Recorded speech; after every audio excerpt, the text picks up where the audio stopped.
Welcome back to the channel. Today what I'm going to be talking about is arms and what exercises are the best exercises for the arms. And in my opinion, there is no best exercise. The way that we've been told and taught from day one. You know, you got your compound movements, your barbell curls. It's the best thing for mass, and your dumbbell curls are the best things for shape and isolation. And in my opinion, there is no best exercise. The best exercise is the exercise that you enjoy doing, and that is the best exercise.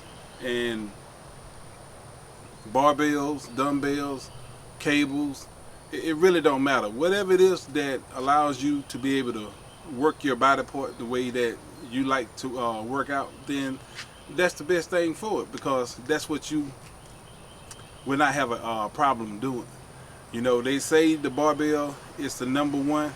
That's basically because that exercise attacks the inner and the outer head of the bicep. Now, even if you're doing seated dumbbell curls, you are still doing that serpentine motion where you're turning your hand in and out to lift the weight up anyway.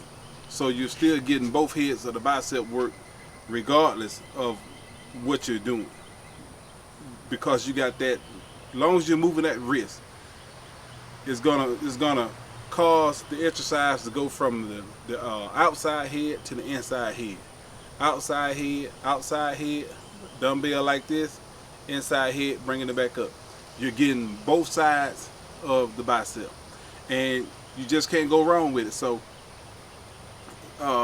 let's get rid of that misnomer as to what exercise is the best. And most people are saying that barbell curl is the best because you can use heavier weights. And remember, in my theory and in my opinion, weight does not grow muscles. The weight itself does not grow muscles. Heavier and heavier weights, it make you stronger, yes, but strength again and size have nothing to do with each other. Moderate weight is what helps grows muscle, simply because you're able to handle the weight and you're able to get more blood pumped into the muscle. That's the number one thing. That's the only thing you worry about, is pumping blood into that muscle with a moderate weight, and that's it. And your arms should grow. And when it comes down to the triceps, my favorite exercise for the bicep I always have been seated alternating dumbbell curls.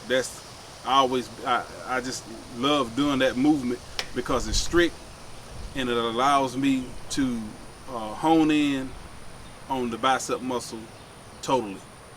I like seated alternate dumbbell curls over barbell curls any day.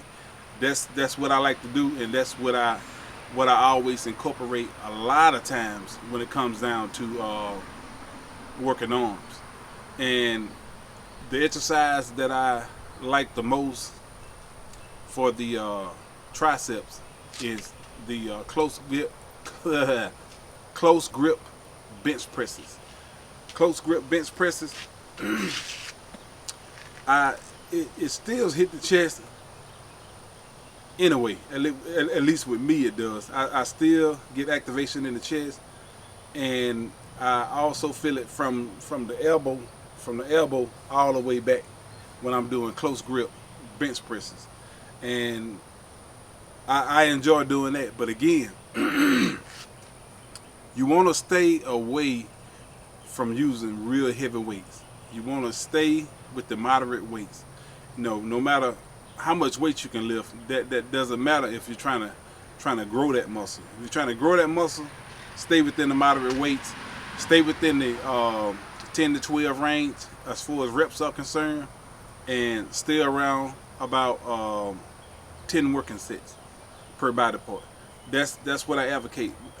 I got a lot of new people on here, so that's what I'm kind of reiterating my theories as to what type of workout would cause the most growth, and that's it. No more than 10 sets per body part, 10 to 12 reps, moderate weights. And the thing about it is that the more of you guys that are natural, even the older guys, even the older guys like myself, we tend to benefit more from machines, as we get older, because we don't want to spend a whole lot of time with that balancing part of lifting weights. At least I don't want to spend time with the balancing part. So, because like I told you before, that's why I'm moving toward more or less toward machines. But the basic exercises are gonna always be there. They're gonna always be there, as far as the days you don't feel like going to the gym. You got a set of dumbbells in the house or whatever. You can do some concentration curls. You can do overhead tricep extensions, kickbacks, all that with a dumbbell.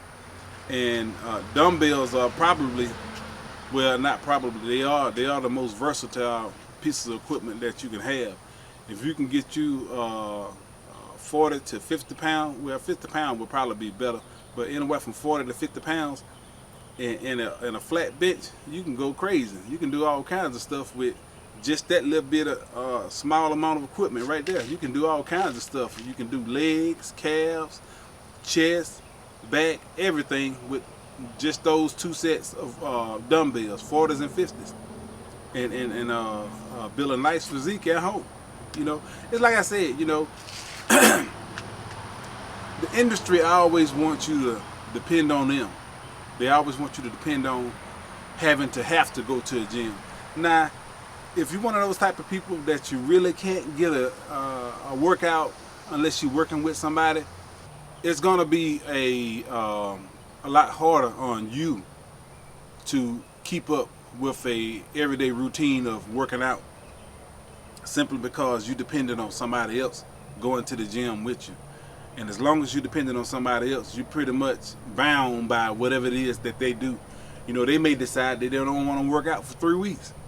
And because you are not self-motivated, then you won't work out for 3 weeks, because you're trying to keep up with whatever they're doing.